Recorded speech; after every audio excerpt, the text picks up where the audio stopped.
Hello everyone, good evening, and you're welcome to yet another class today. So before we start proper, this is just a reminder to get in touch with our colleagues to tell them to start joining the class. The class is about to start, and we do not have that much time to keep waiting for people. So please, those of us who are on the call, we appreciate you. Reach out to your other people, tell them to join the class. It's about to start. Thank you so much.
Good evening, everyone, once again, and you're welcome to today's class.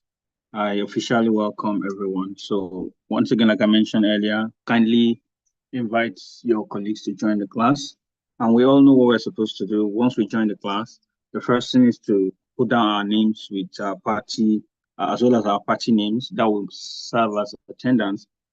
And I'd like to encourage us to defy all the odds of network glitches to stay put all through in this class, because rest assured it's going to be yet another interesting and beautiful session. So today we are going to be discussing a very important topic as it concerns political literacy. The topic before us is constitutional developments in Nigeria. So I think it's will be nice and interesting if we get to know the evolution or and revolution of constitutional development in Nigeria, so that some of us will get a full background and understanding of why some of the content in our constitution is or are like that, and we get better informed after the class today. So I encourage us to stay put on the call.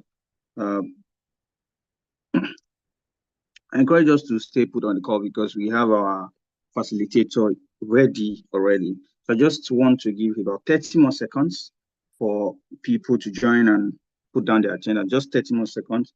5:02 I would hand over to our facilitator for today. I think while doing that, permit me to just take that time to read his profile.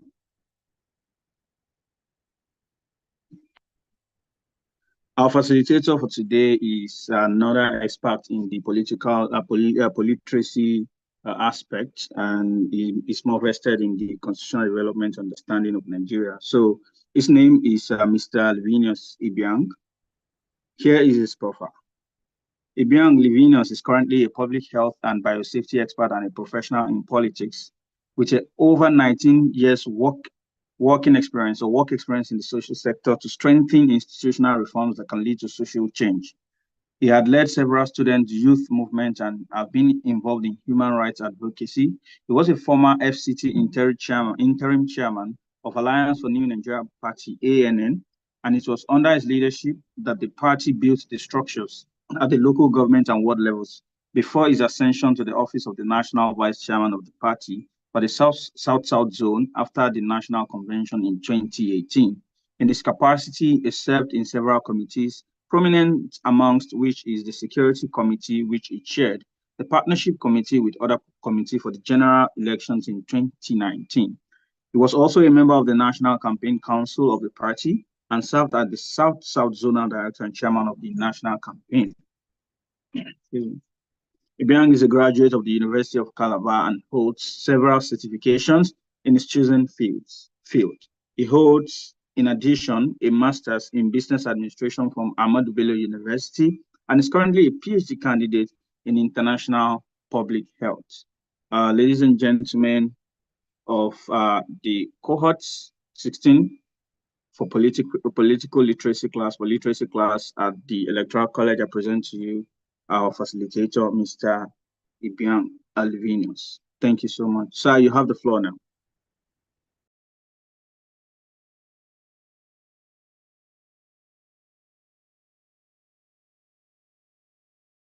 Thank you so much, Toib, for that intro. Good evening, ladies and gentlemen.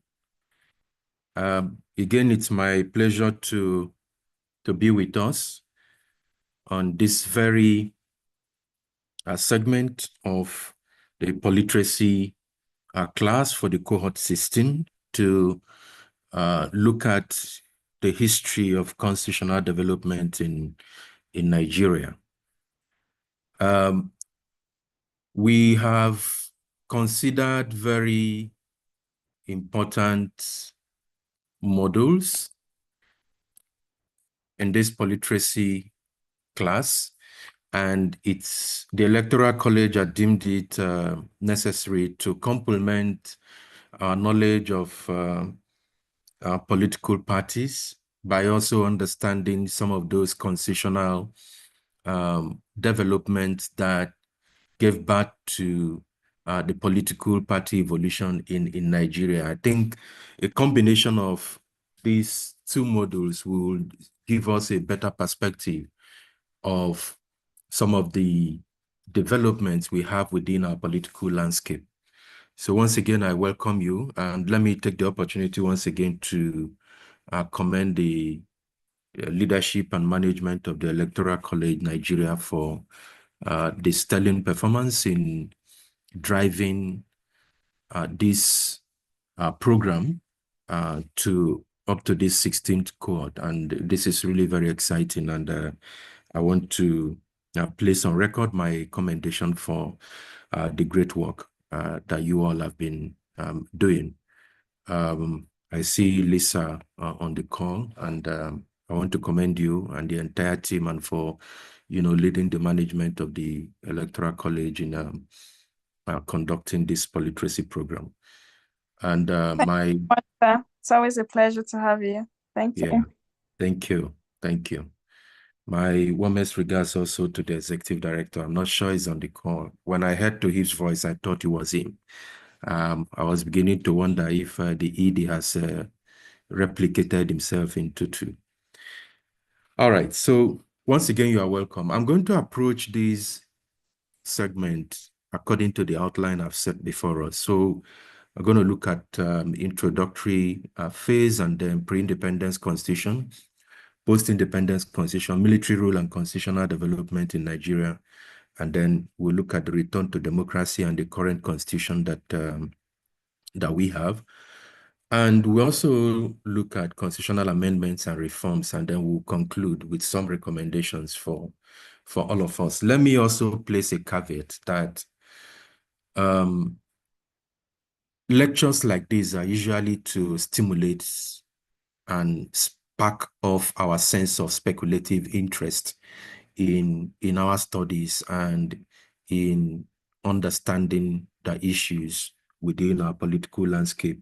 What I'm basically saying is that after these lectures, let it spur you to go back and do further research so that we can have an opportunity to have some sort of debate, some sort of engagement. I'm sure that in the near future, the Electoral College will be expanding the frontiers of engagement to go beyond the formal virtual class delivery, to also have sessions where we can interact, one-on-one, engage in some kind of academic arguments and all of that.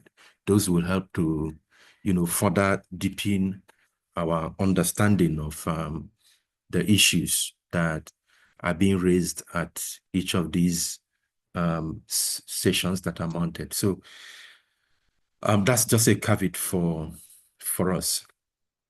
So talking about the Constitution, sorry, I'm trying to take off what blocks my view. So Constitution, as we may have known, is basically outlines the basic. Please permit me to work from this mode. I don't know, I'm having this bar obstructing my view. Can you read the slide before you? Yes, I can. Do you need me to Okay. read it out there? Okay. No, I'm just asking just so that everyone is following. I have something blocking my view, so that's why I have to take it off slide mode. So please just indulge me. So Constitution is basically a fundamental legal document that outlines the basic principles and laws governing a country or an organization. Every organization that exists, whether you exist as an association, a market women organization, you must have a constitution as required by Corporate Affairs Commission. And whether an NGO, you must also have some set of laws that guide their operations. So Nigeria, as a country that set forth the requirement for existence of legal entities like other organizations and associations, also has a ground norm. It has a constitution. According to some experts, famous among whom is Oyodiran, he noted that not only that the constitution is descriptive in terms of allocation of powers between levels of, government and various positions and responsibility, it is also legalistic in nature. So it sets forth a legal framework. That's basically what he's saying. And another constitutional expert, Chief Professor Ben Wabweze, poses that a constitution is an act of the people if it is made by them either directly in a referendum or through a convention or constituent assembly popularly elected. Now, let me explain what Ben Wabweze is saying. And of course, for those of us who have been around, you notice that there have been a lot of controversies about the 1999 Constitution as amended, which of course is in force. Not a lot of people, there are different schools of thought. Some, and a great many, believe that that constitution is at best a military constitution because it was never a product of the people. So that's been a very serious contention. And they said a constitution must be, because it begins with we the people. So at no time did we the people actually sit down to craft that constitution. And that's what the people are saying. Yes, it was better than midwife. It was midwifed and better by a military regime of General Abdulsalami Abubakar to set setting forth the pathway to transition power from military to civilian governance. So there's been a lot of, those controversies. So that's what Ben Wabweze is describing here, that a constitution is an act of the people. So the people must come together to draft it. So I just want us, I'm making this emphasis because it's very important, and I want us to note that. So having said that, the constitution is the ground norm and serves as the supreme law. And why is it so? One, it sets forth the framework of government. Now, what do we mean when we say the framework of government? We're basically looking at the structure of government in terms of the arms, the organization, the branches, the powers and responsibilities of the different branches of government. So in Nigeria, there are three branches. We have the executive branch, we have the legislative branch, and we have the judicial branch. So these are the three, we call them the three arms of government. So if you hear the three arms of government or the branches of government, we're referring to the same thing. So don't get it confused in case you are writing an exam and you hear what are the branches of government, basically referring to the three: executive, legislative, and judiciary. If you also hear the three arms of government, we are basically referring to the same thing: executive, legislative, and judiciary. And Nigeria has made it so easy in that we have a zone called the three-arm zone. So the three-arm zone reflects the three branches of government situated within a particular defined geographical enclave. So here in Abuja. So the framework includes the structure, and it also defines the functioning, e.g., the lawmaking process, the implementation, the enforcement, and interpretation. Don't forget that there are two processes of lawmaking. You have the delegated lawmaking process, which is done by the government, which of course is the reason why a government can sit down through executive orders. I'm sure you've heard of executive orders. So the executive orders are laws. They are laws. And those executive orders are delegated, legislative function that the executive performs, right? But all of those have to be validated by the legislature at the end of the day for it to actually stand the test of time. Otherwise, you have a situation where another executive order can undo an executive order that was done by a particular administration. The only way that it can be sustained as a law for the country is if it goes through the legislative process. So note that there are two levels of lawmaking. One is the one which is supreme, which is done by the legislative arm. The second is the delegated component, which is done by the executive through what we call executive order. So please, let's also note that. So all of those define the functioning, the lawmaking process, the implementation, enforcement, and interpretation. Of course, interpretation is the sole preserve of the judiciary. Now, the Constitution also sets forth what we call the principles of governance. And the principles of governance here refers to the rule of law and, of course, the separation of powers. The principle of the rule of law requires that everybody is subject to the law. Big, small, old is subject to the law. So before the law, we are all equal. There is no big man. There is no small man. There is nothing like this one is a president, so he's above the law. Nobody is above the law. That's what the principle of the rule of law speaks to. And then the issues of separation of powers. What it means is that because we have three branches of government, that is the three arms of government, each of these arms of government must function in a way that checkmates the others. That's where you talk about checks and balances, so that no one organ or branch, no one branch or arm of government acts ultra vires, that is beyond their power. So the legislator checkmates the excesses of the executive. The judiciary also checkmates the excesses of the legislature and, of course, the executive, and so on and so forth. So the three arms are on a scale in a way that, checks and balances the other. So that is the principles of separation of powers. The Constitution also sets forth what we call the rights and freedom of citizens of a particular nation. And here we're basically looking at the fundamental rights which of course has to do protects individual liberties and rights such as freedom of speech, assembly, religion, association, and all what have you. So all of these laws are actually enshrined in the Constitution. And then it also guarantees equality, here, equal treatment under the law. So no one person must be, treated less. The law does not exist for purpose of, safeguarding some people and, allowing some people to be maltreated.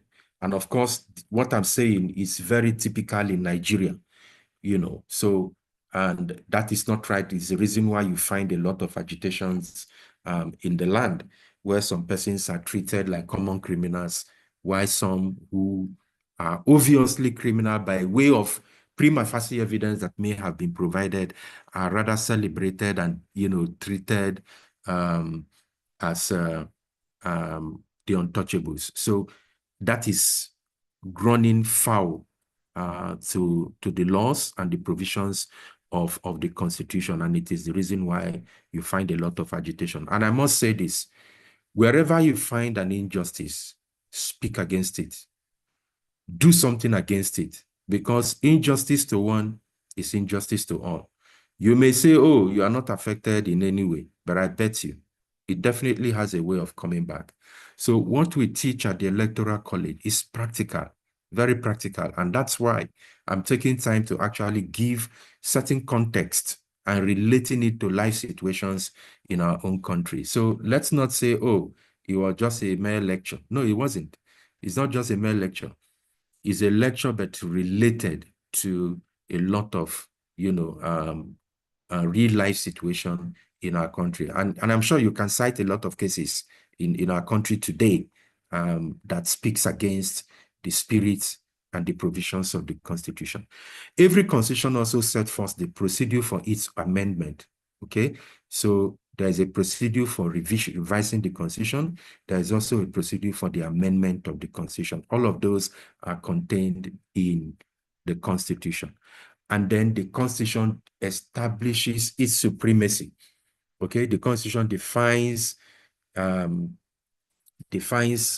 its supremacy in terms of any other law.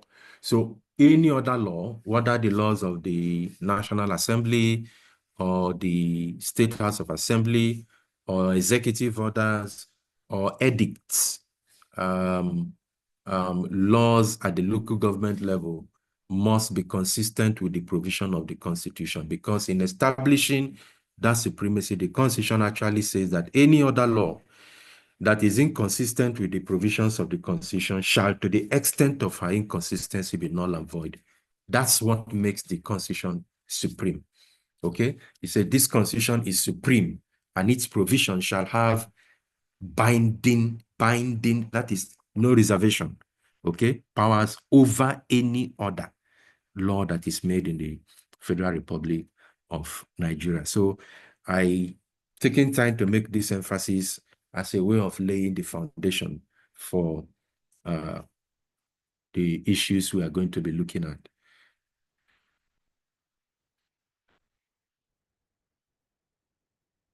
All right. So let us go back to pre-independence Nigeria and try to understand some of the things that took place before Nigeria became an independent nation. So, and I'll put this by way of timeline so that we can, have a grasp of the situation. There are five constitutions that were adopted at different periods of our historical evolution within the pre-independence era. And by way of timeline, in 1886, for instance, we have a charter that granted the RNC. The RNC here refers to the Royal Niger Company, so there was a charter that granted the RNC in 1886 to administer the protected territories in northern Nigeria.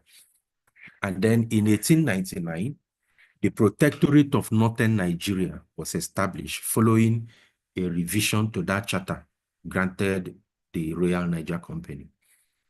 Now, the Oil River Protectorate was established in 1893. And of course, you are going to see some of these names we are mentioning, okay? The Protectorate of Northern Nigeria, and before then it was the Protected Territories in the North.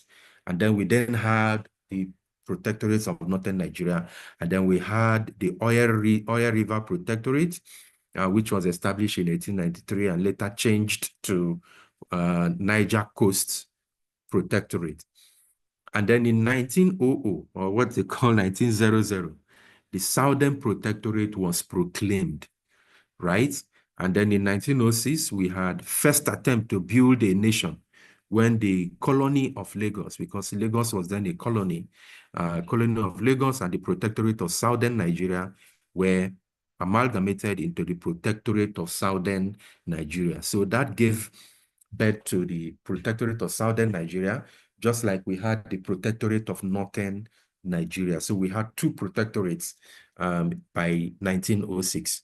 And then in 1912, Sir Frederick Lugard returned as the governor of both the Protectorate of Northern Nigeria and the Protectorate of Southern Nigeria. And this is contained in NERC of 1978. So it's important to know that Frederick Lugard was sometime before 1912 in Nigeria, and then he was transferred out and later brought back again in 1912, where he became the governor of both protectorates. Now, in 1914, of course, is very unique in Nigerians' timeline because that was the year of the amalgamation of the northern and southern protectorates to birth what we call Nigeria as a colony of the British Empire and as a so we now had what we call the Protectorate of Nigeria by Sir Lord Lugard at the time.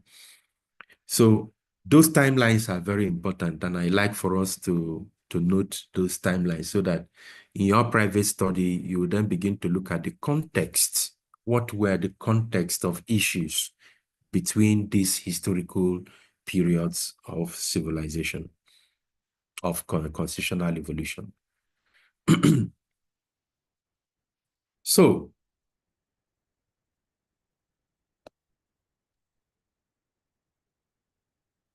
now, what are the other major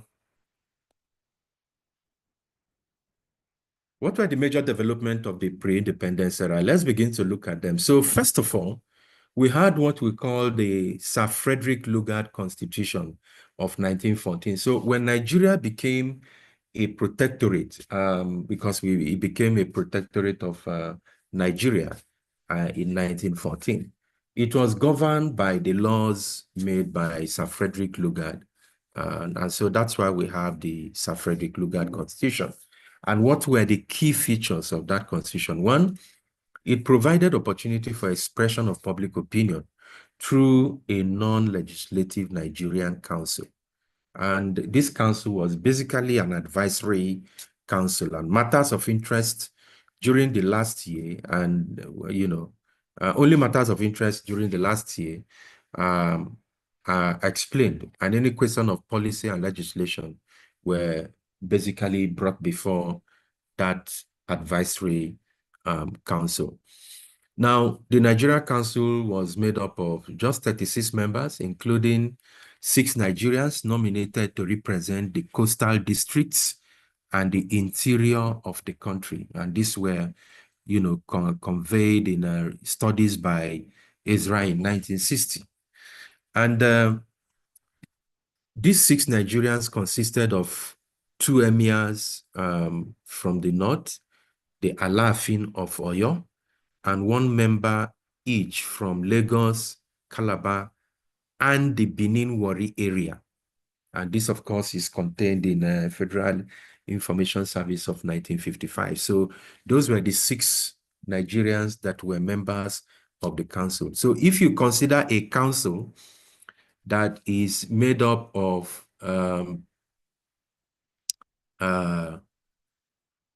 36 persons, and you have only 6 that are Nigerians, it tells you how decisions, of course, will be made at such a as such a council.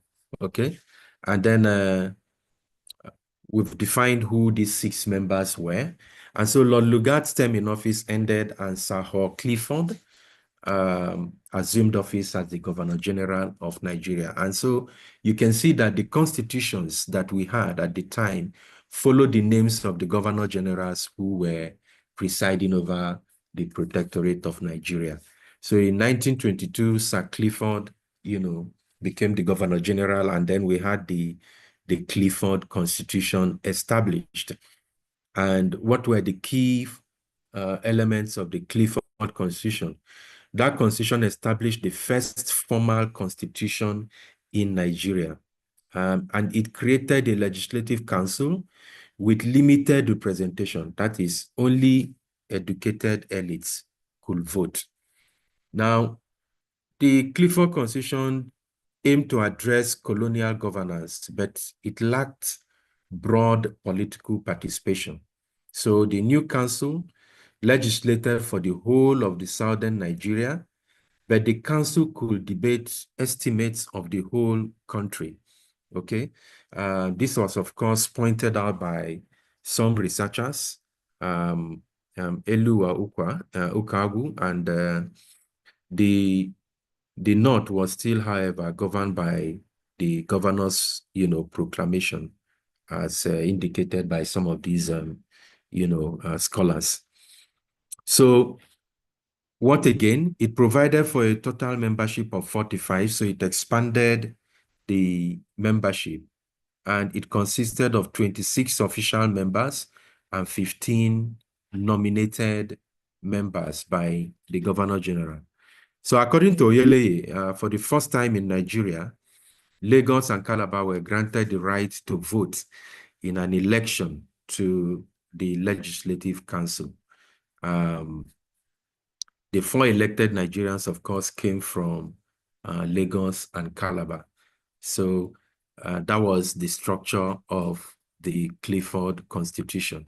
And then 3 seats were allotted to Lagos and 1 seat was allotted to Calabar. So in case you are asking, how was the distribution of the 4 elected members of the council? This was how it was shared.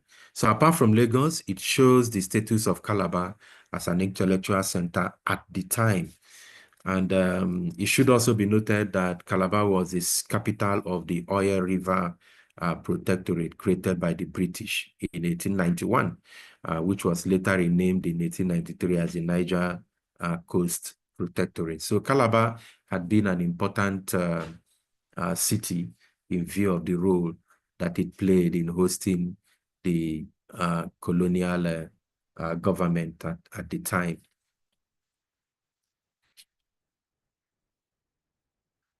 And then Sir Clifford ruled until 1946 when Sir Otto Richards' constitution, or what we call the Richardson Constitution, came to be, because Sir Richards became the Governor General of Nigeria. And so, like the others before him, there were key elements of the Richardson Constitution. One was it established the executive and legislative councils and expanded representation in governance. So you can see it is at the time of Richardson that we started having the executive branch and, of course, the legislative branch. So those are some of the creations of the Richardson Constitution. 2, recognizing Nigerians' diverse ethnic groups, created 3 regions. That is the Richardson Constitution. Gave birth to 3 regions, the North, the South, and the East regions, with each region having its regional council, which were largely hamstrung as the laws for the regions were centrally made by the National Legislative Council sitting in Lagos. So again, remember, we are talking about evolution of the Constitution. Imagine from where Nigeria began this journey, having just an advisory council, to now expanding the advisory council from 36 to 45%, with some form of elections conducted in Lagos and Calabar, to now have executive and legislative branches of government created. And not only that, created 3 regions for ease of administration: the North, the South, and the East. And each of these regions having its own, legislative council, which function were, of course, tied to the National Legislative Council where the laws are made. But this is a good attempt. It clearly shows that, the country was beginning to expand in terms of inclusive governance at the time. So those, the regional councils were not granted full legislative status or powers. But of course, Richardson Constitution set the stage for increased political engagement and regional autonomy. However, it's important to also note that despite these advancements that were recorded, the Richardson Constitution was widely criticized, for lack of consultations. And of course, it's expected. It was a colonial regime that made the attempt to broaden the levers of governance by creating the executive and legislative branch, as well as regional government. So people are beginning to become wiser. People wanted to be involved in the governance and affairs of the country at the time. So those were some of the bases for the widespread criticisms. And let me also say, as of today, you will agree with me that there are lots of criticisms against the policies of government, against some of the enactments of the legislative arm of government, and against some judicial pronouncements that have been made. There are still a lot of agitation still today. So it never ends, because the whole idea is that we want to live in an egalitarian society where the rule of law is the commonplace practice, and where equality before the law is observed and rampantly, practiced. And where that is not done, you definitely will imagine that people will, rise up and criticize the actions of government.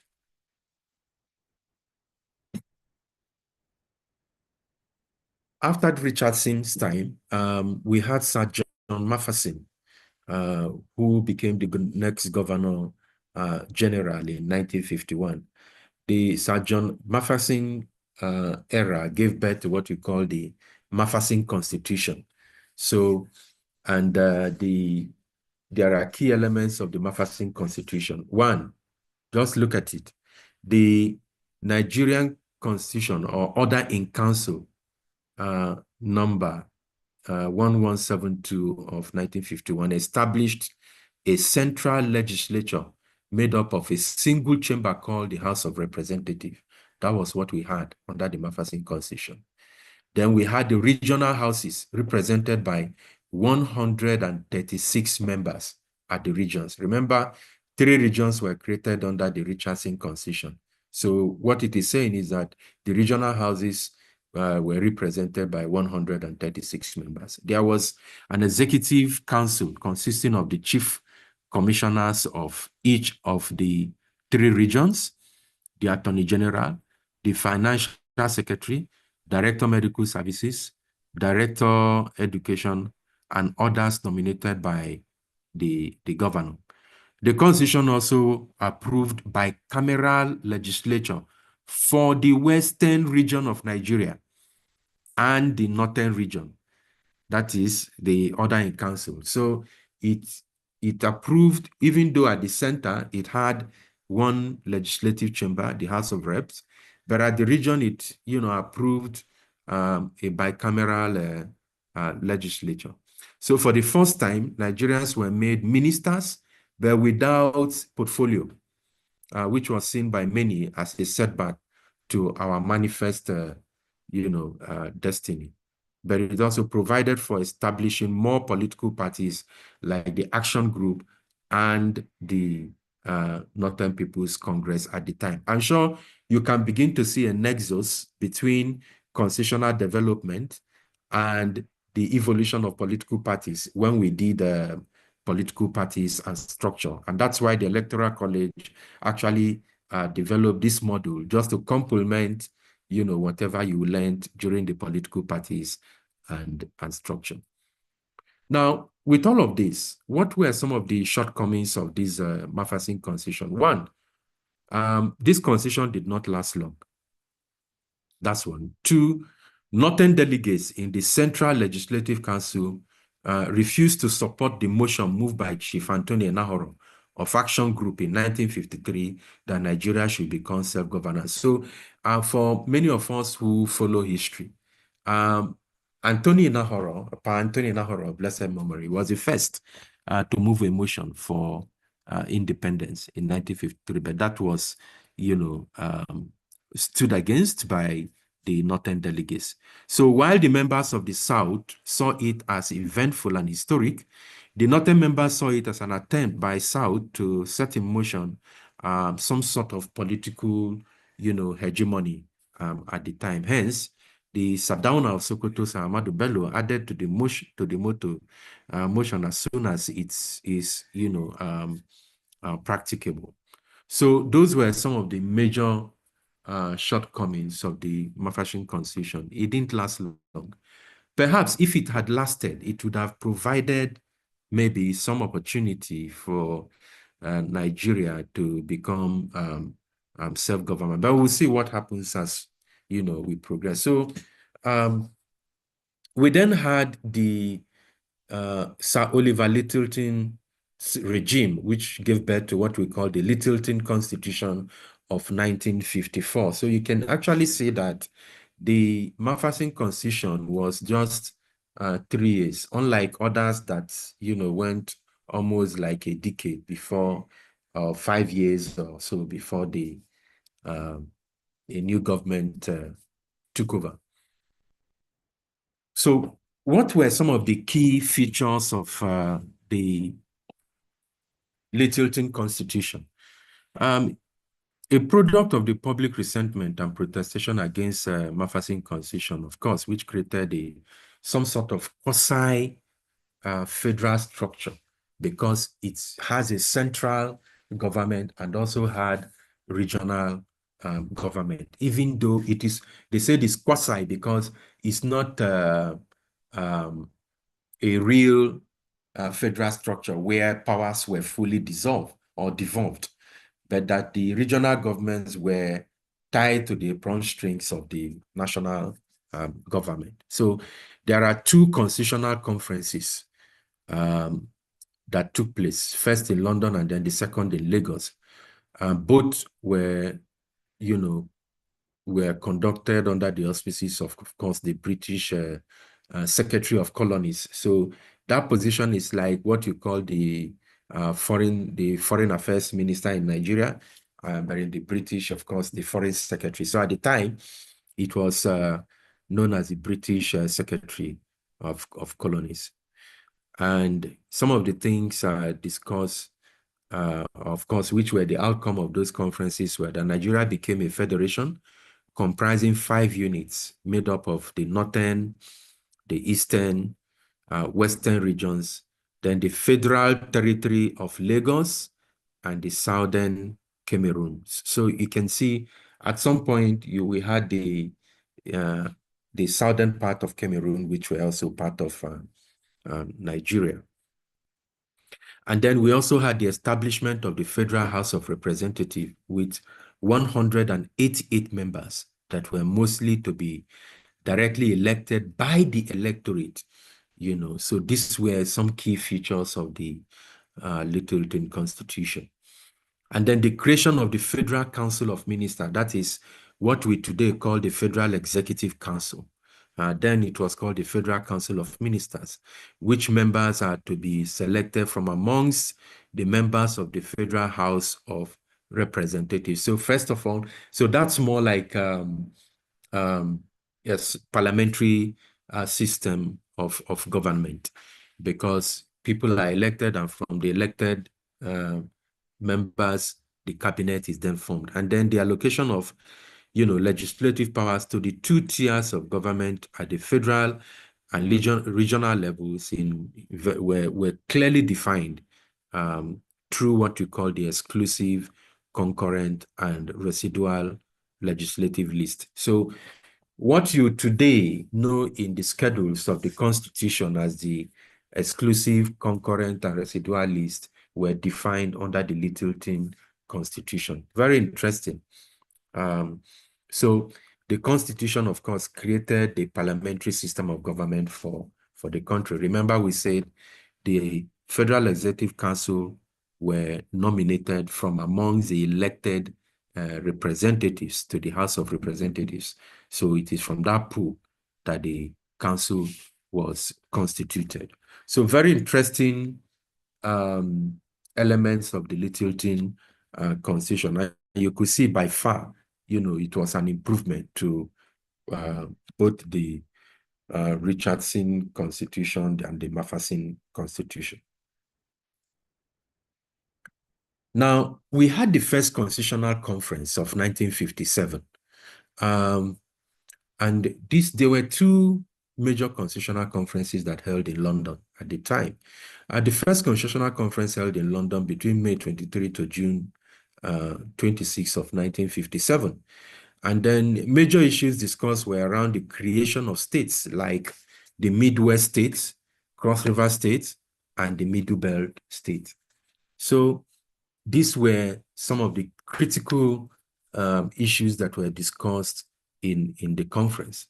So like the Western and Northern regions, the Eastern region also got a bicameral legislature at the conference. Please don't forget, before now, it was only the Northern and the Western region that had the bicameral legislature under the Masterson Constitution. But at the Constitutional Conference that held in London in 1957, the Eastern region now got its approval to have bicameral legislation. It was also agreed that the office of the Prime Minister for the Federation be created. Remember, we said the Littleton Constitution laid the foundation for a parliamentary system of government. And the parliamentary system of government normally has a prime minister as the head of government, who is also appointed by the president.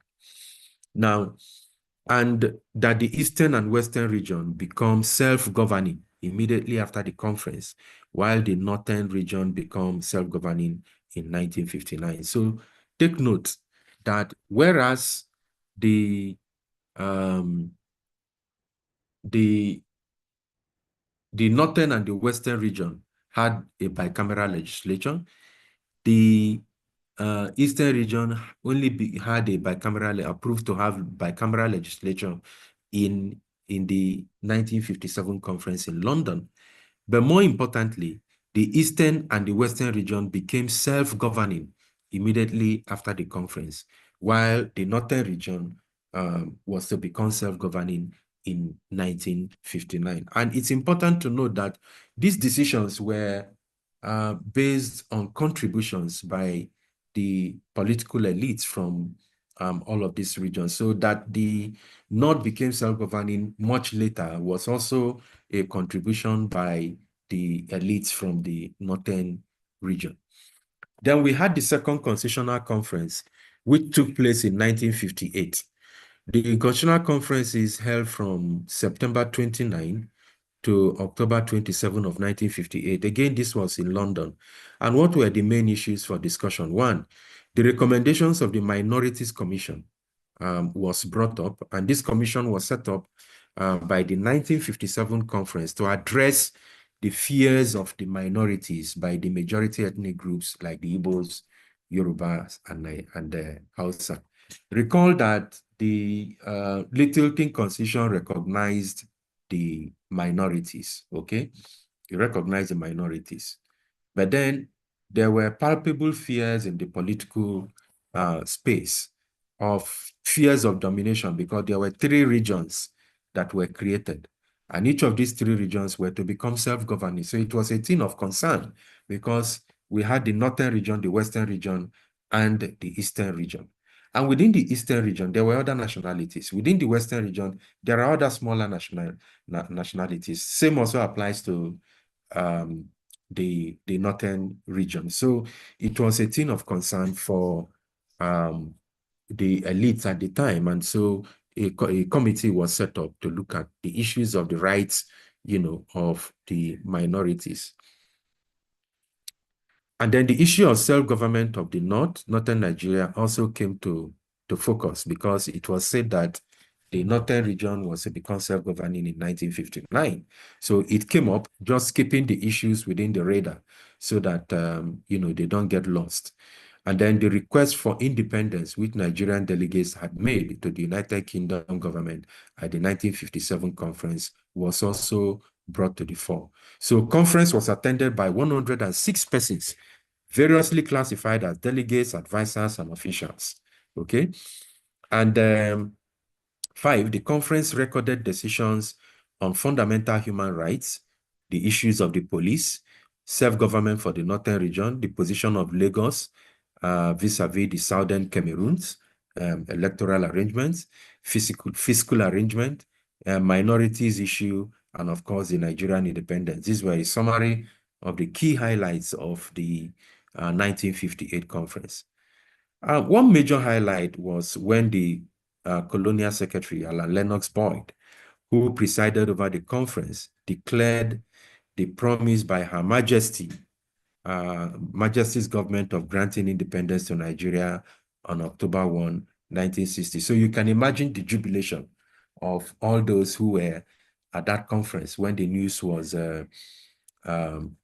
given to them that Her Majesty has approved that Nigeria will become independent in 1st October 1960. So you can place yourself in that position if you were one of those at such conference. I'm sure you'll be beating your chest that, yes, we did it. We made it happen. So that's exactly how our political elites at the time, felt. So it was a major achievement for them. Then came the Independence Constitution of 1960. Although there were 2 major constitutional conferences that preceded this constitution, it retained some trappings of a colonial document. And the key highlights were as follows, because, of course, we were coming from a colonial regime, so it wouldn't have just been possible that every colonial element would have been jettisoned in the Independence Constitution of 1960. So what were the key elements? The Constitution created 3 regions.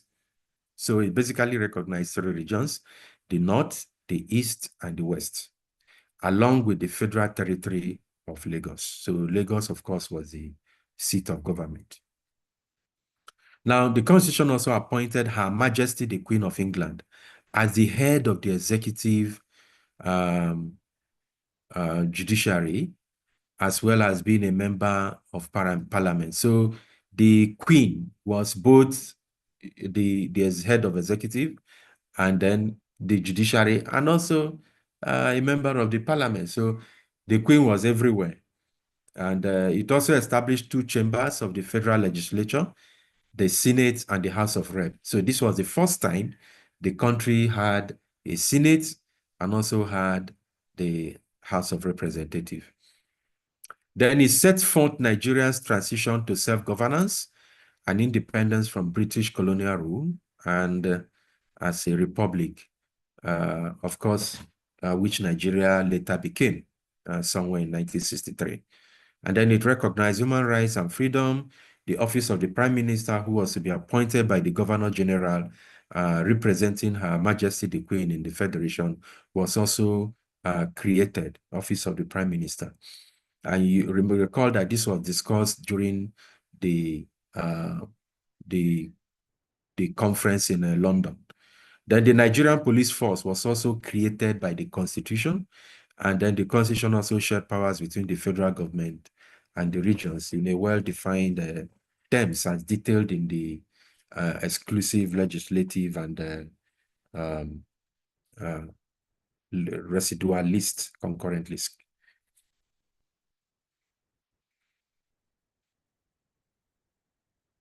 So Nigeria became self-governing in 1960, became an independent nation. And then in 1963, Nigeria became a republic. And we had the Republican Constitution, which of course established Nigeria as a republic. So that means Nigeria transformed from being under the monarchical control and governance of the Queen from the British Empire to a Republican, and became a member, a Commonwealth member. It officially ended the role of British monarch and established a president as the head of state of Nigeria. So it's no more governor general as it then was, but a president.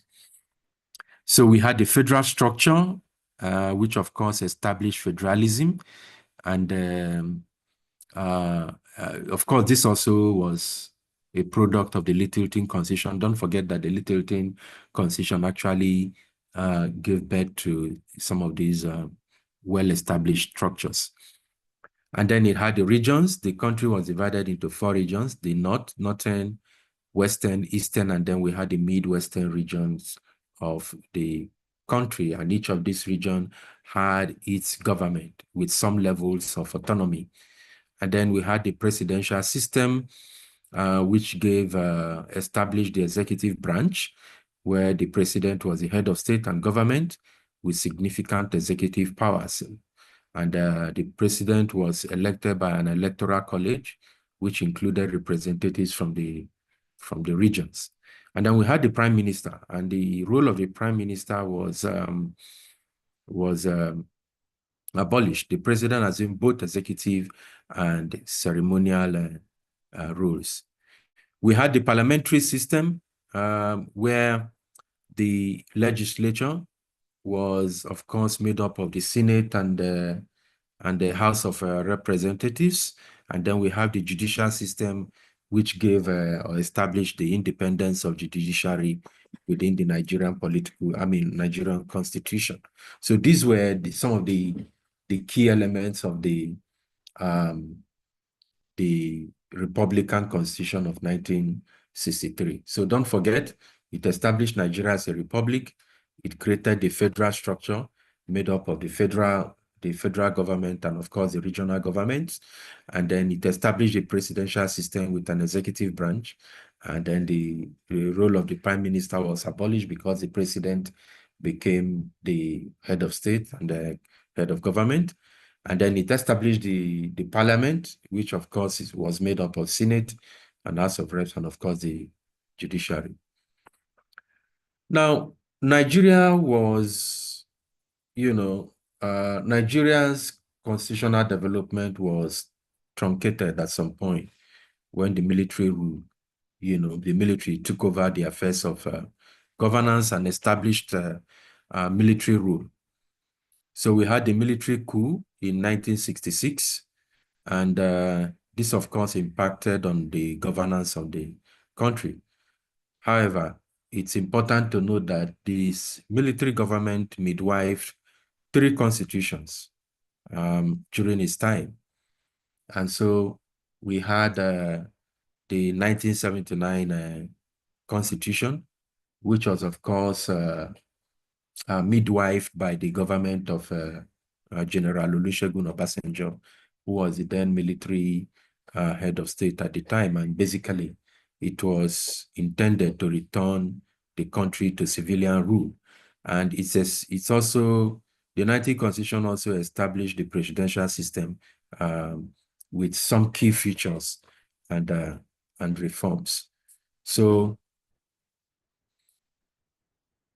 part of the transition to civilian rule by the Obasanjo administration was the restoration of democracy. So the 1979 Constitution facilitated Nigerians' return to civilian rule after years of military dictatorship, establishing a framework for democratic governance.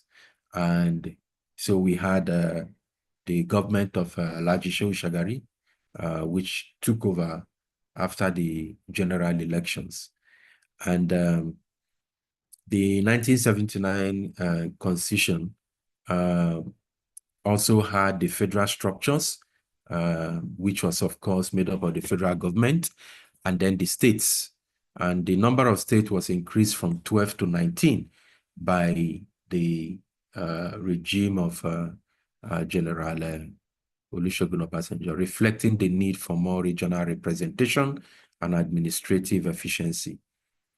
And then it retained the presidential system with the executive branch and all the other branches of government, to include the legislature, which was bicameral, as well as, the judicial system.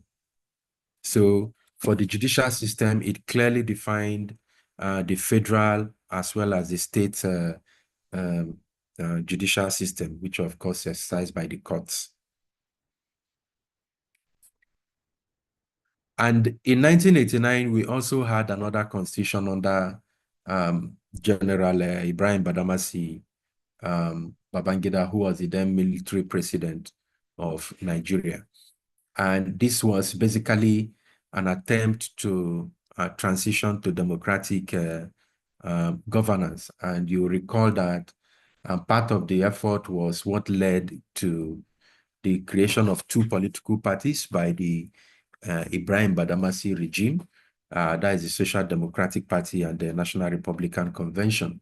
You recall we talked about this during the political parties and structures, and we said that the Ibrahim Badamasi Babangida's regime conducted the June 12, 1993 presidential election that declared Chief N.K. Abiola of blessed memory the winner of that election. But then the election was annulled anyway. It was annulled and Abiola never became the president. And it led to widespread agitations at the time. And Babangida had to, pull out of the military and step aside from governance, installing Chief Ernest Shonekan as the interim national government, head of the interim national government at the time, which was, of course, a constitutional breach and aberration, because the Constitution of Nigeria, as midwife by his regime, never provided for an interim national government. So there were lots of litigations against that government, and it precipitated a political crisis at the time. As a result, the highest ranking military officer in that government, who was the Secretary of Defense, in the person of General Sani Abacha, as he then was, through a palace coup, overthrew the government of Chief Ernest Shonekan and became enthroned itself as the head of state of Nigeria. And following that, there was an abolition of the constitution, the 1989 constitution. And then Abacha ruled until 1998, when he died while in office. And following his death, General Abdulsalami Abubakar became the new head of state of Nigeria, who governed the country and then set forth the process for a new constitution, which was the 1999 constitution, which of course has been amended severally. So when you hear 1999 constitution, you always hear as amended. And the 1999 constitution, of course, is the current constitution. And of course, it details democratic principles and structures by which the country is being governed today. So Nigeria's political history, in concluding, Nigeria's political history is replete with major constitutional development, as we have seen. And there are ongoing challenges, of course, which include debates on federalism. And if I ask you if Nigeria is truly practicing true federalism, I'm sure I'm going to have a lot of views and perspective to that question. So issues around resource control, ethnic representation, which were critical issues that came up in the 1957 London conference. Yeah, those issues are still here with us today. And then the need for constitutional reform to address the issue of national unity and democratic governance. You can see where we are today. You agree with me that there is a question mark on national unity today, because we are clearly sharply divided along certain fault lines, and which of course has generated a lot of questions around national unity.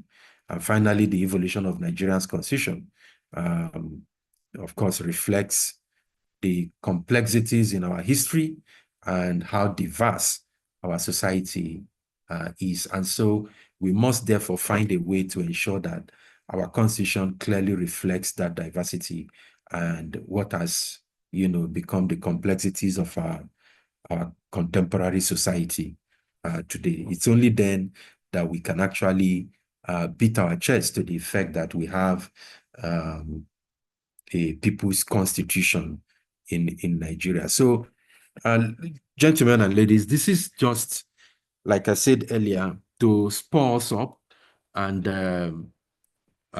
get us thinking more about our constitution and some of the things that, we need to necessarily begin to see in the Constitution of the Federal Republic of Nigeria. So these are some of the references to the content that we have all been exposed to. So let's take time and also do further research to broaden our understanding of the contextual issues within the Nigerian political space from the time of the colonial masters to date. So thank you very much. And I'll pause here and allow for comments and questions. Thank you. Over to you.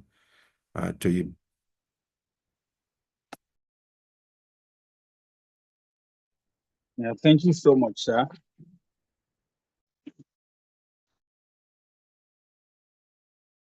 Sir, can you hear me, sir? Because my network seems poor. Can you hear me, sir? Yes, we can hear you, Tohib. Okay, thank you so much. So I want to say a big thank you to you, sir, for taking us through that beautiful session, talking about a core important topic. In fact, it's looking like a total package of history, administration, public administration, and all of that put together, sociology, etc., put together. And it's also a wake-up call for every one of us to begin to do a deep into our history, into the revolution of our constitution and what each meant per time and where we are, so that we can understand where we are going. And should we find ourselves in the corridor of opportunity to redesign some of these things, we would get a better understanding. Thank you so much, sir. And this is now time for us to ask a question. If you would like to ask a question, we'll take a few questions. If you want to use the mic, kindly signify, and you're also free to put them in the chat box. So we'll take one question using the mic, one question using the chat box. So if you want to use the mic, kindly indicate so that you will be asked to unmute. And if you have the question, you can type it in the chat box. So please, let's do that. This is time for question and answer. And for those who probably have not written the attendance, don't forget to do that.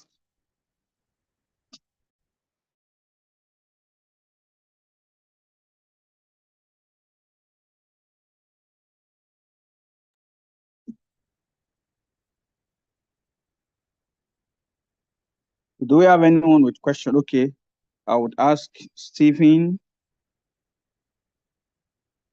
Stephen, I'll ask you to unmute. Emmanuel, I'll also ask you to unmute. Whoever gets to unmute first, we'll take your question. All right. Thank you very much, sir, for the amazing presentation. Right. And throughout especially when you got to the issue of national unity, which is like a major, part of the Constitution itself.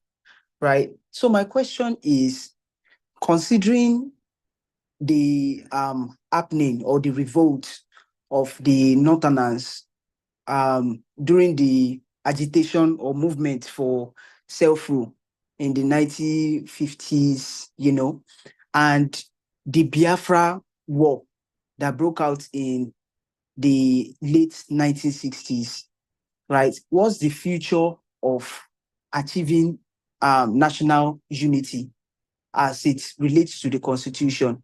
What are some recommendations that you think can work in consolidating that aspect of the Constitution?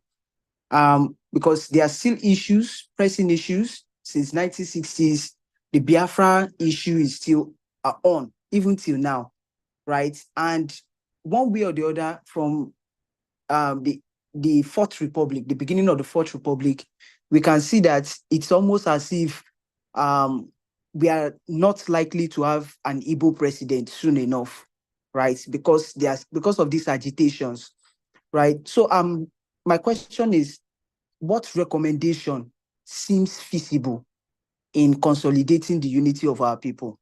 Thank you very much, sir.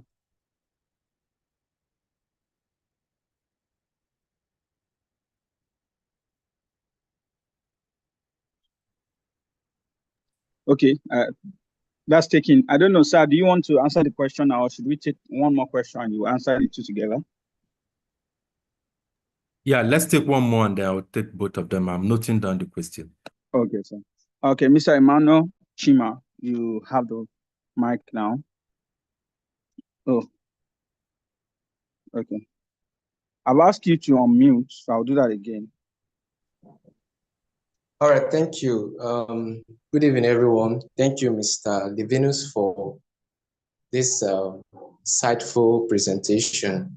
So clearly, we've seen how Constitution is a major thing that defines our national identity.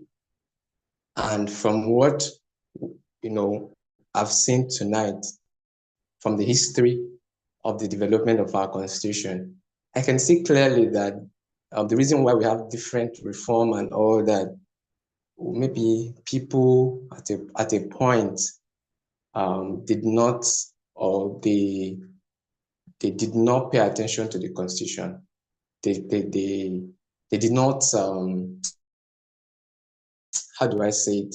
Like, they neglected the constitutions. So my question would be, as important as Constitution is in our national identity, how can we strengthen our Constitution? Because today, one of our major problems too in Nigeria is where our political leaders, where they don't follow the Constitution. They don't do things according to how it's stipulated in our Constitution. So how can we truly strengthen our Constitution such that, it works, or it does the work that it's supposed to do? That's my first question. The second question is, so we see that when the issue of self-governance among the regions were brought up, they were skeptical about allowing the northern region to practice self-governance. I wanted to know what was the reason then why there were fear and concerns with the northerners, self-governing themselves. So let's see if that reason is still some of the problems that we are still facing today. Thank you. All right, sir. So I think we can take the two questions now, sir.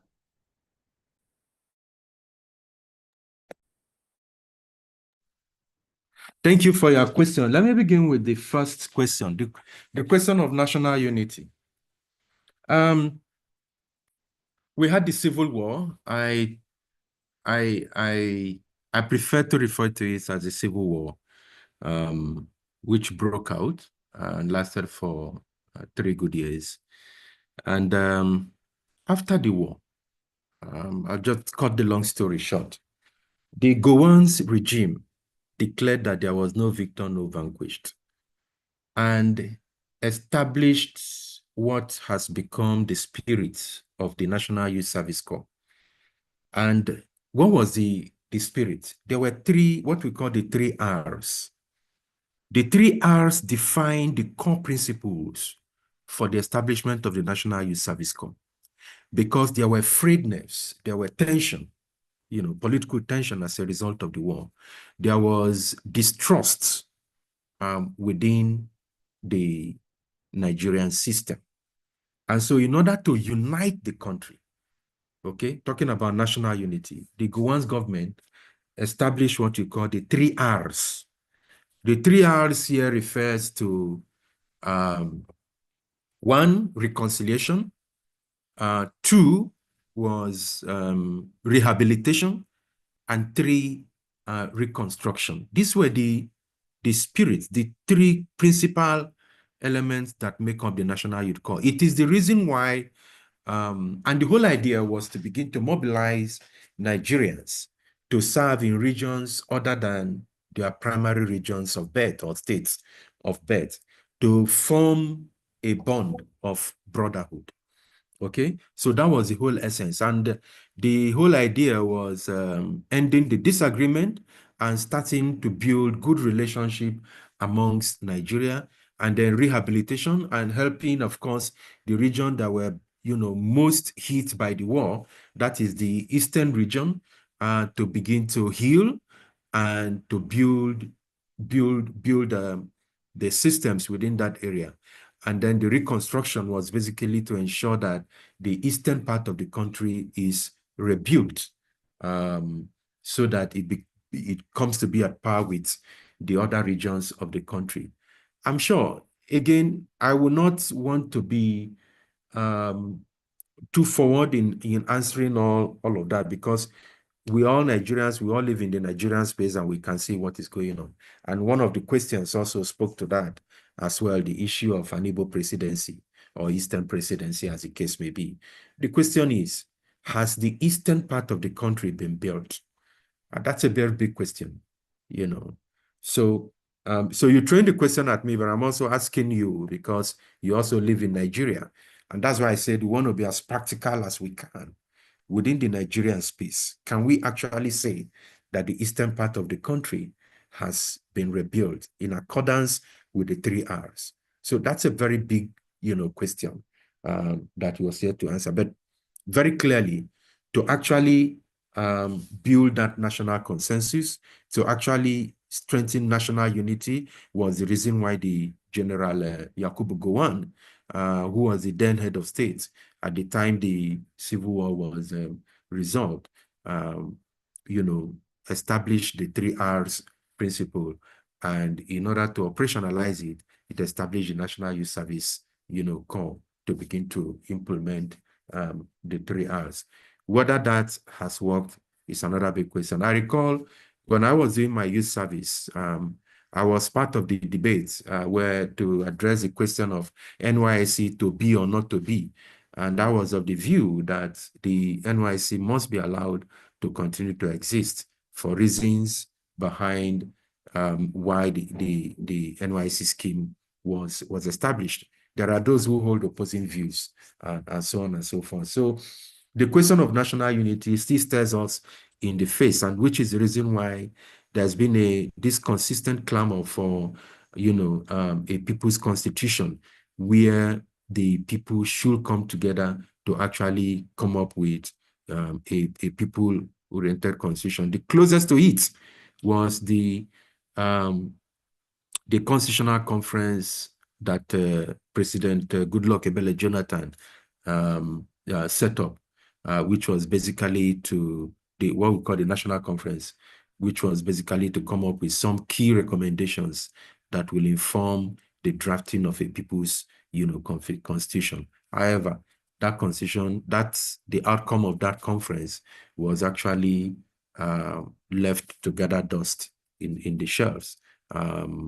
So those are things that stares us in the face, and we can say that the key recommendations for having building a cohesive country, one lies in having a people's constitution, a constitution that is a product of the people, so that we can actually say we the people gave unto to ourselves this constitution. 2, there has been a lot of other reforms that have taken place. For instance, the Justice Mohammed Uwais reform committee on electoral management in the country. That's also another. So in Nigeria, there's been several committees and conferences that have proposed ways to strengthen national unity. And we must be consistent in actually applying the outcome of some of those key recommendations in strengthening national unity. We must not be afraid to hold or host those debates that puts us, face to face to look at the questions of national unity in our country. The second question talked about strengthening our constitution. How do we strengthen our constitution? Look, our constitution may not be a perfect constitution, but of course it has set forth the framework by which governance must be delivered in Nigeria. The big question is, how are we implementing? And that's actually the point you have made. Are we actually implementing the constitution in a way that will help strengthen it? So this again is the reason why we have so much agitations in the land. Remember, the Constitution set forth a system for checks and balances between the executive, the legislature, and the judiciary. These three arms of government, these three branches of government, were not supposed to all operate as if they are just one, okay? Whereas it is one government, but they are supposed to operate independently. Not in a situation where you have a National Assembly that will say, oh, whatever the executive want to do is what we support. No. So the National Assembly, more or less, does not scrutinize what the executive is doing. And then you also have a malleable judiciary that is more or less at the whims and caprices of the executive. So whatever the executive wants is what you find. So you have a judiciary that is supposed to be independent and interpreting the laws of the land in a way that strengthens the Constitution.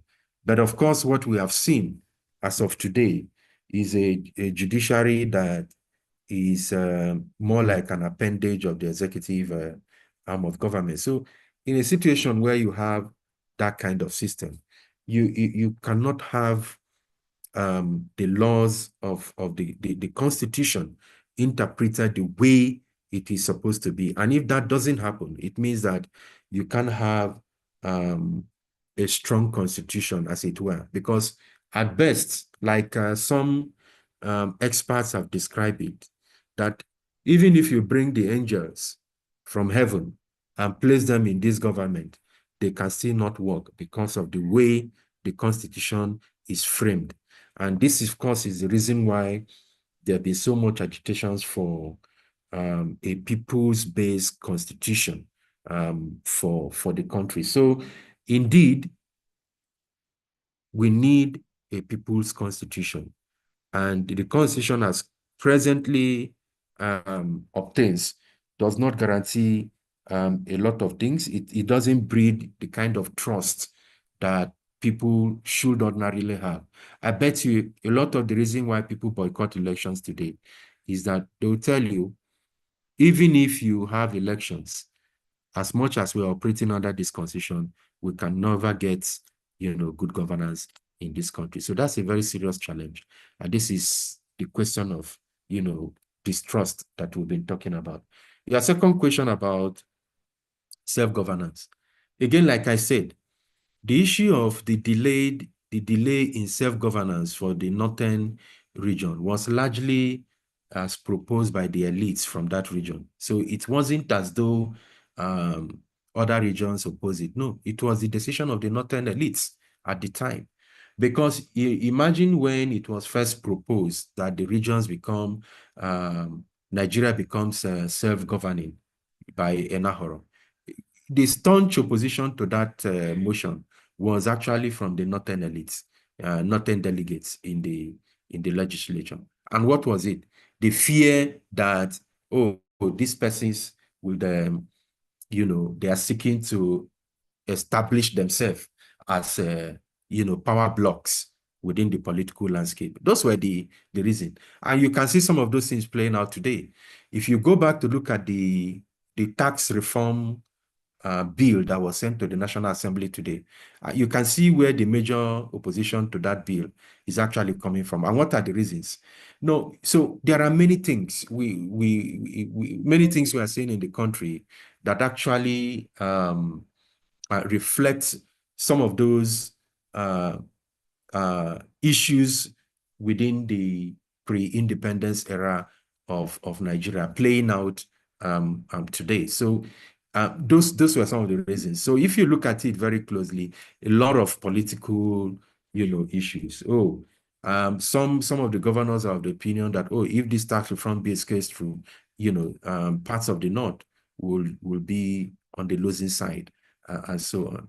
So, but then there are other considerations that have not been, factored in. I'm sure with time, as the debates, come alive, we'll begin to see the other issues associated with the tax reform bill.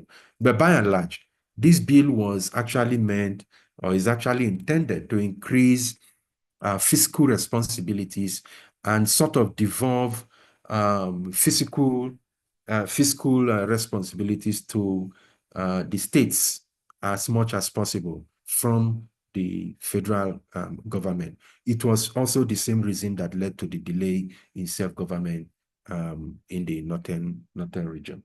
So I think those were the two questions you've asked. The second person. So over to you, Toyi. Yeah, thank you so much. Thank you so much. So we have a few more questions written here. I think just about two of them or one. So this person said, my question is to the speaker. Do you think there is a need for a review of the current constitution of the Federal Republic of Nigeria? If yes, what part of the constitution? Because I don't seem to understand the arguments our lawmakers keep presenting in the floor of the House as regard this. So that's then there are two other questions. I don't know if we should take it one after the other. Let's take the second question. Okay. This person said, we have a constitution that has binded us for decades. Our national unity cannot be negotiated. The war has built acrimony between the Nigerian people. This has been the reason why the Eastern region was marginalized. But before the war, there was cohesion and unity among all the region. My question is, what really led to the civil war?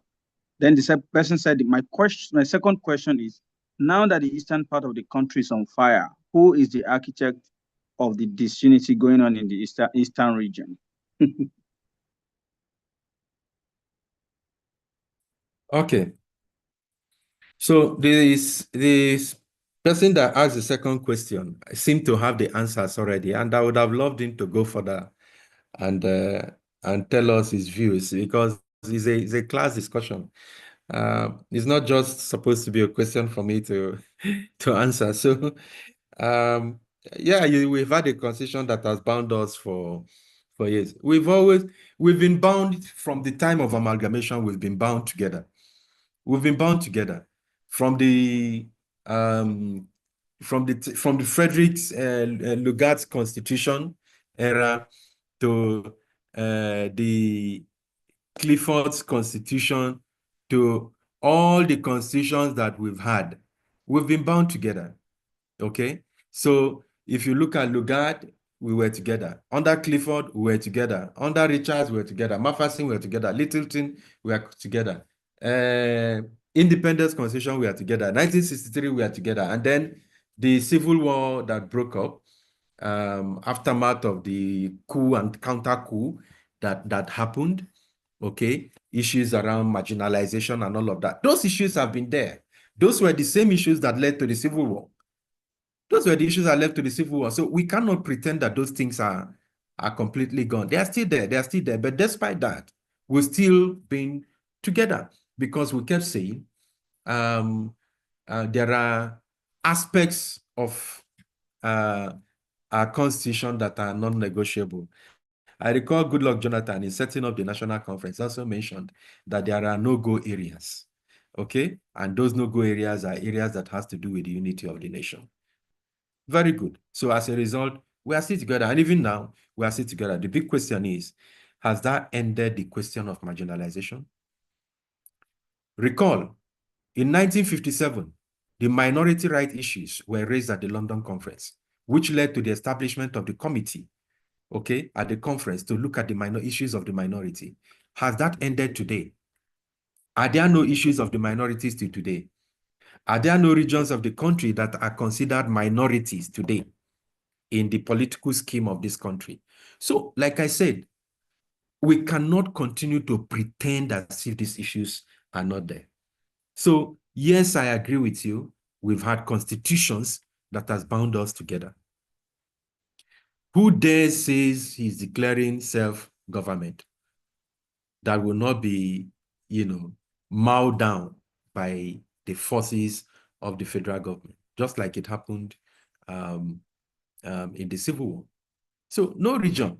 So because of that, the instruments of coercion are exercised by the political leadership, basically in wiping everybody in line and keeping all of us together under the, constitution. So if you ask me, I will tell you the same issues that led to the Civil War, those same issues are still there till today. They are still there till today. And yeah, so that's that. And then you say the fires in the Southeast. And I must tell you this. Let's be clear about the Southeast. Someone pointed out we have insurgency in the Northeast. We have banditry in the northwestern part of the country. We have, the so-called farmer-header clashes in the North Central. We have, the Niger Delta agitations in the southern part, south region. We have, some sort of clashes in the south west part of the country, leading to the death of some traditional rulers and so on and so forth. But let's be clear.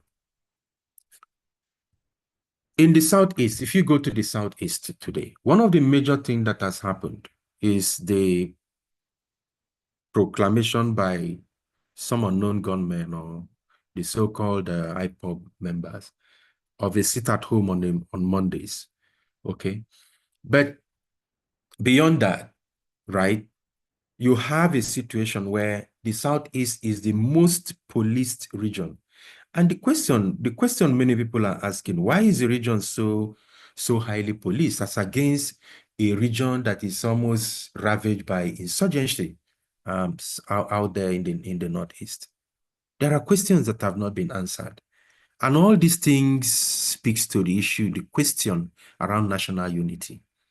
What is the mindset for the kind of heavy deployment that we have in the Southeast as against the Northeast, where we have major issue, which is the issue of insurgency, or in the Northwest, where we have banditry, or in the areas where we have the farmer-header clashes?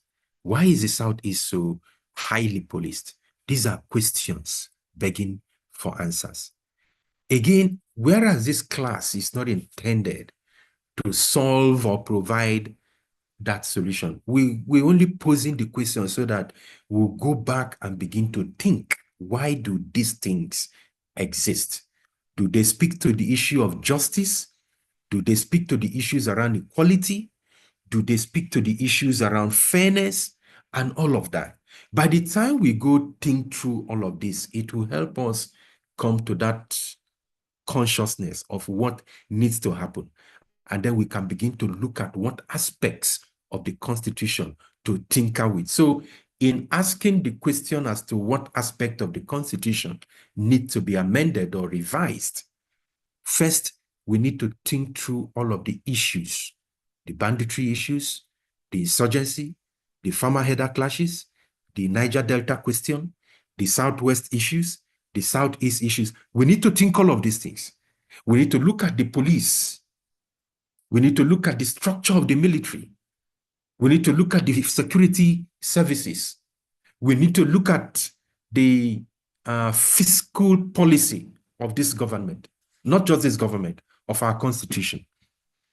Okay? So when we look at these issues on a broad perspective, it will help us to them. I'm sure as I'm saying this, you're already seeing where the issues of the revision need to happen. The other major one is the electoral reform. So we need to look at our electoral system. How do our leaders emerge? Do we have a foolproof system? Or would we continue to tell ourselves what the Tocqueville, says, that in every electoral process, the people get the kind of government that they deserve? So these questions are what inform constitutional reviews and amendment. And if you look at every National Assembly that comes on board seeks to amend the Constitution. And that's why many people keep saying, all this amendment is just a waste of resources. It will never solve the problem. The only thing that will solve the problem is to have a national conference. Let's have a national conference. It's where we have representation of all categories and strata of the Nigerian people come together to debate about their future. It is only then that we can have a constitution that we can call a people's constitution, which will further set the pathway to growth and development. So these are the issues. So I guess I've addressed your questions, but I'm sure you have some answers. I'm wondering why you didn't share some of those perspectives as well. Toyib, over to you.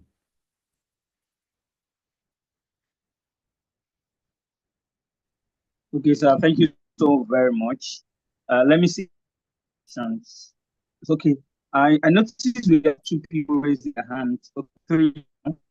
Omar, Samuel, Obi, and Ibn Jai. So I'll ask you to unmute, and whoever comes first will take their question. So Samuel, I've asked you to unmute. Omar, I've asked you to unmute. Ibrahim Jari, I've asked you to unmute. Okay, yes. I've done that. Okay, I'm now on the floor now. My name is Ibrahim Jari. I'm speaking right from Katsina now, just now. I wish to congratulate the presenter of the paper. It has been a very successful paper, and we have earned a lot from it. But my own observation is that just recently, the answer you gave on the problem of Nigeria. In my own opinion, the problem of Nigeria started right from the beginning, right from the Constitution of 1914. You should know that the Constitution of Nigeria, the 1914 Constitution provides for amalgamation of Nigeria, not unification. You should underline this. It is an amalgamation, not unification. Now, this was done deliberately by the colonial masters in order not the Nigerians unite and sell for their futures. You see, there is a great difference between amalgamation and unification. So that was when the problem of Nigeria started. Whatever you can say, whether there is any marginalization or segregation, but this is right from where the problem of Nigeria started. You cannot amalgamate people of different religion, different of ethnicity, different of opinion, you know, a lot of differences. How can you amalgamate people with all these differences and think that they will come together? Okay, if you take an example of India and Pakistan, India and Pakistan separated. There's some amalgamation like it's here, like they did here in Nigeria. But after 1 year of the independence, they separated because there were a lot of crises, there were a lot of fightings, killings all over the nation. So it was necessitated that the country must be divided, Pakistan and the Indian. And you see, by this their separation, they were able now to come up, you know, all these countries, India and Pakistan, are now producing nuclear weapons. They are now even producing nuclear, they are even advanced. So, my own opinion here is that if we can, whether we have a national conference or anything, the best thing is let us disintegrate, just like India did. And you know, even Sudan, very recently Sudan, you know, there is Southern Sudan and Northern Sudan, they were existing. They are now existing. So in my opinion, there is no any constitutional conference. What I have is that, okay, it has even started now. Nnamdi Kanu is now insisting that they are going to have this Igbo country, and one DV Onetiri Abiola is also agitating for Yoruba nation. So why should we be deceiving ourselves by saying that we must stay together, while some of the people decided that the country should be disintegrated? So in my own opinion, let's just start the preparation of this disintegration. That is number one. And Mr. Presenter, why do you think that the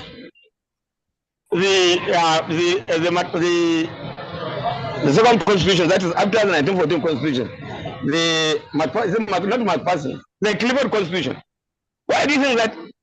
Do you call it a constitution? All these pre-independence constitutions, I don't consider them as constitutions, because the proposal were done by the same colonial masters that you are talking now. Because the Richard Constitution was proposed by Sir Hassan Richard, and he's a colonialist. He's an imperialist. He's a Bature that we call him in Hausa. So do you think that someone will come right from London and come here and unite you people? If I think of this, you are only deceiving yourself. So in my own opinion, it is all this constitution I've listed, that from the 1914 constitution, that is Lugard constitution, the Clifford constitution, the Sahasa Richard constitution, McPherson, Littleton constitution. There is no any constitution, just a proposal made by these colonial masters. But you, in your own opinion, what do you really say about this, my observation? Thank you very much. Thank you very much, Ibrahim. A very intelligent contribution and question. I was just smiling where I am. And of course, the question of amalgamation and unity are very different. And you are correct. I agree with you. I agree with you on that. Yes. Amalgamation is just bringing together, but not necessarily considering the complexities, the diversity, within. Thank you very much, sir. So I agree with you. And those issues, frankly, to be honest to you, those issues you have raised actually came up, at different times by some political scholars who had put all of these issues into, into context. So I quite agree with you on that. And the question around the different constitution, you see, every of the governor generals that governed Nigeria at these different periods of historical periods didn't just outline those key elements. There's actually a document. There is a document, written document, by which they govern. And those documents were actually the Constitution. That's why we refer to them as a Constitution, because they were actually the Constitution. Howsoever they were. Don't forget. There was no representation. There was no representation from we the Nigerians. There was no representation. How can we call a constitution that you are never represented? Ask our question now, because it seems Ibrahim is yeah, no, it's okay. Ibrahim, I agree. And let me tell you, it is the reason why we are looking at constitutional development. How were this constitution formed? Remember,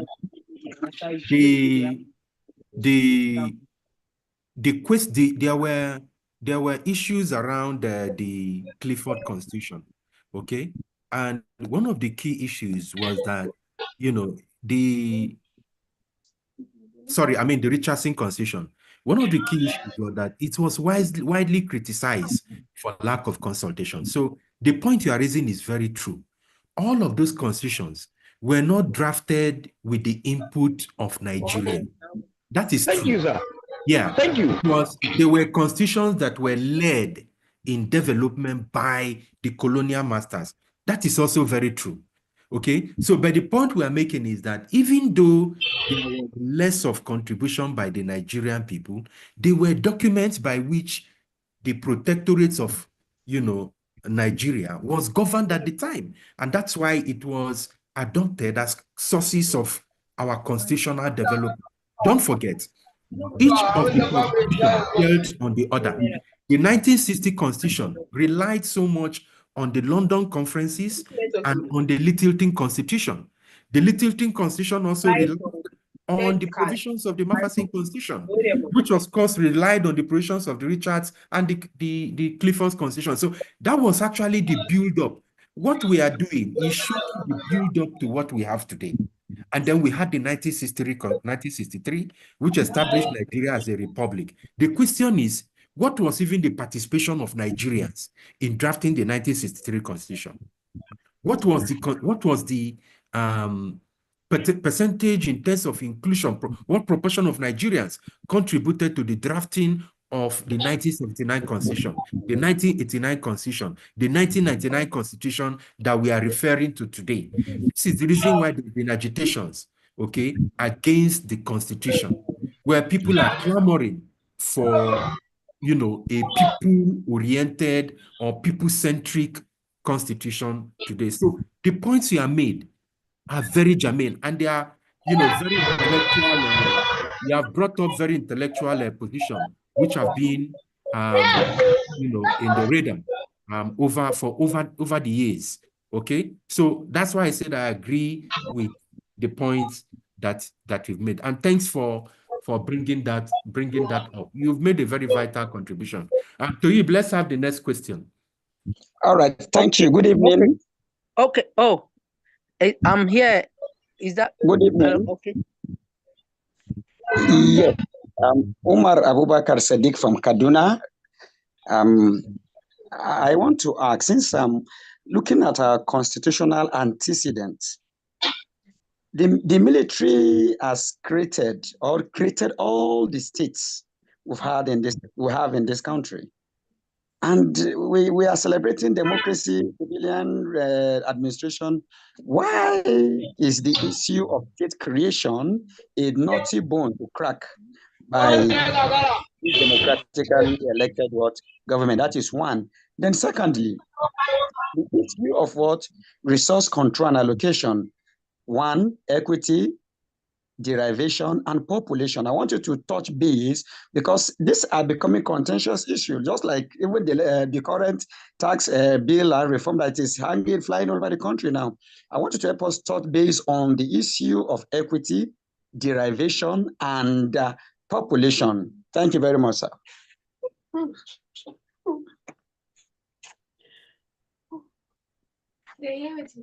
Yeah, of course.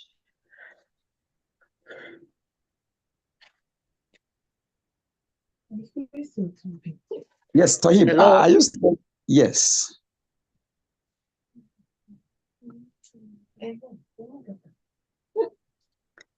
Tohib, are you still there? Can you hear me? Yes, yes, I of course. Can I be heard, please? Okay, thank you. I don't know if my network went off, so I don't know if the question to Mr. Omar has been answered. And same with Samuel Obi. Have Samuel asked the question?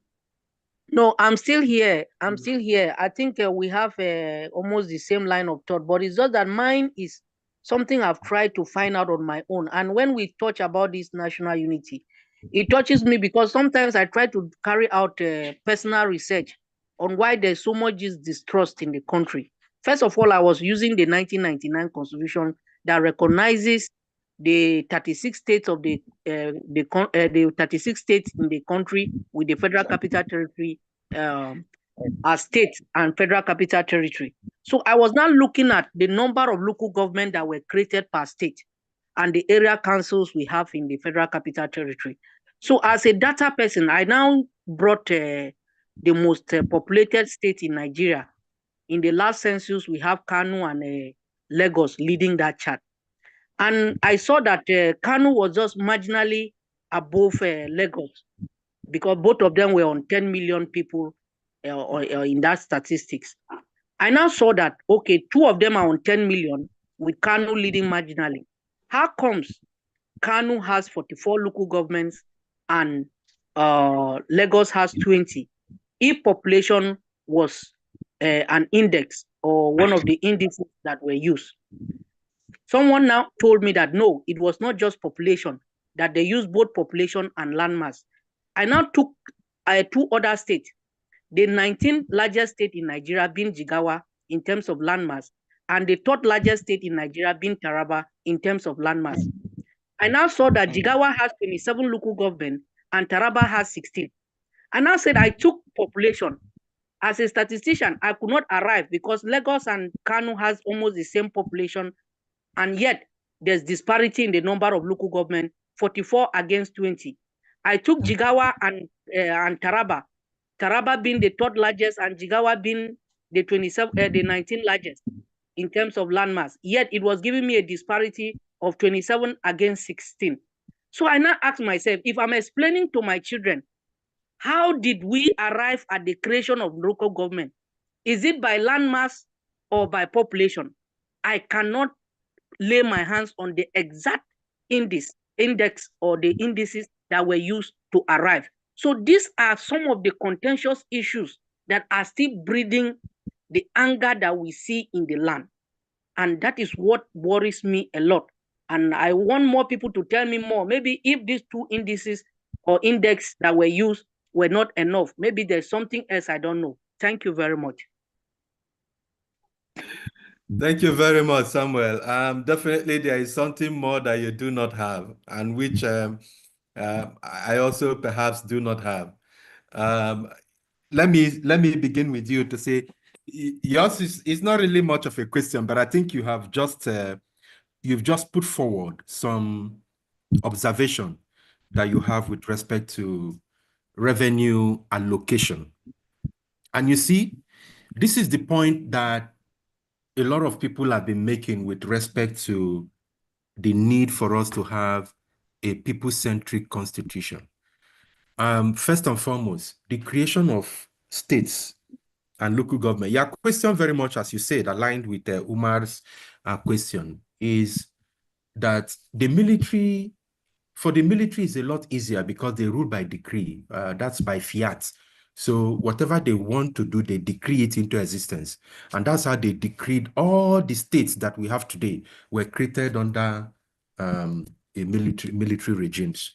The attempt for state creation under civilian regime has not worked. In fact, the attempt for local government creation has also not worked. You will recall that Lagos State, under His Excellency President Asiwaju Bola Ahmed Tinubu, attempted to create local government when the state legislature, which was headed by then Right Honorable Mamura, who was the then Speaker of the Lagos State House of Assembly, followed the constitutional procedure for creating local government. And a couple of other states also, these states, I know Cross River State also attempted. And the Lagos State was one that pioneered the issue of creation of local government down to the federal level. But when the whole thing got to the National Assembly, it died a natural death because it was never accepted and discussed and gazetted as it should be. So that's why it ended up as local LCDAs, local council development areas in Lagos State. So Lagos State decided to maintain that. So most of what you have were creations of the military regime. And truly, in terms of resource allocation, it's actually, it's very much unclear what parameters, but of course, if you look through if you check the works of revenue mobilization and the fiscal commission, as well as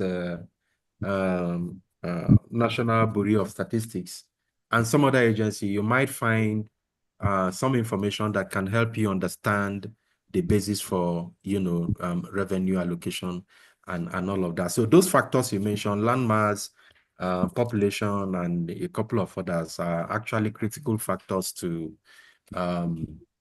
the revenue allocation formula for the country. But don't also forget, one of the things that have become the agitation, the current agitation is, in fact, it was a political, one of the campaign features of some of the, one of the major political party candidate at the time, where he was rooting for moving Nigeria from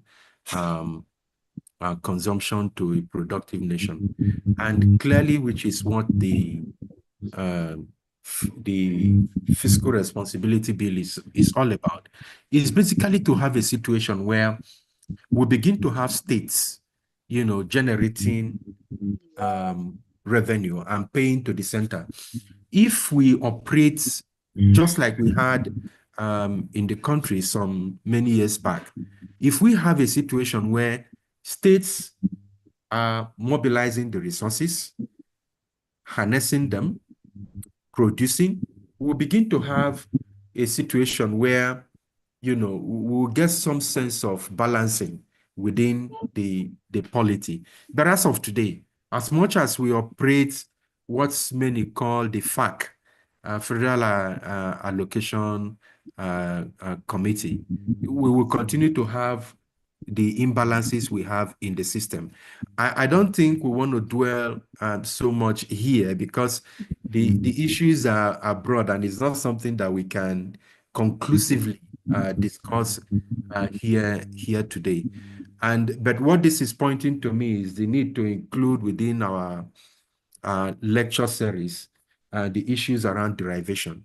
And I think we discussed that in the Electoral College for the benefits of future cohorts that will come, so that we place within one of the lectures the issues of derivation, so that we can deal with those issues conclusively for the benefit of the cohort that will come. But I want to thank you for, bringing that up, and I'm sure the staff of the Electoral College are taking note of this so that it can form part of the discussions that will be held at the leadership. So thank you.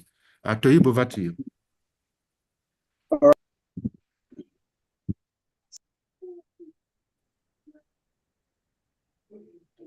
All right, so thank you so very much for taking your time to answer the question, to interact. Honestly, I know that there are a lot of people who probably still have questions along the line of thought that has been shared by some of our participants, but the time has been fast spent, and I cannot continue to have the back and forth. It's such an enlightening session today, and I think we have all learned again that there is need for further learning, further research, further the self-development and understanding of the nature of the Nigeria itself.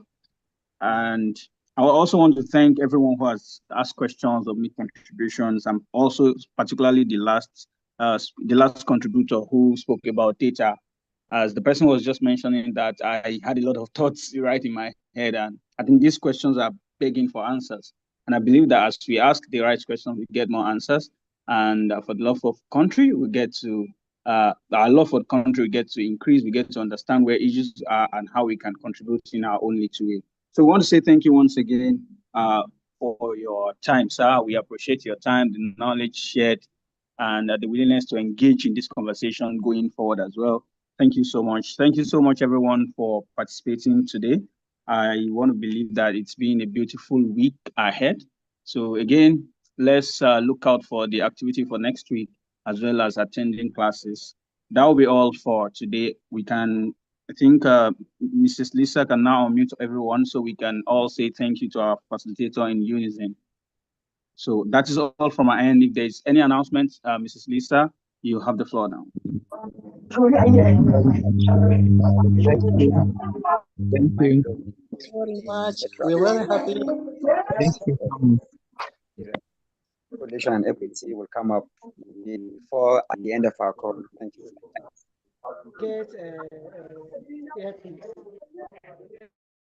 All right, thank you so much, Tohib. Thank you so much, Mr. Livinus, on behalf of the college.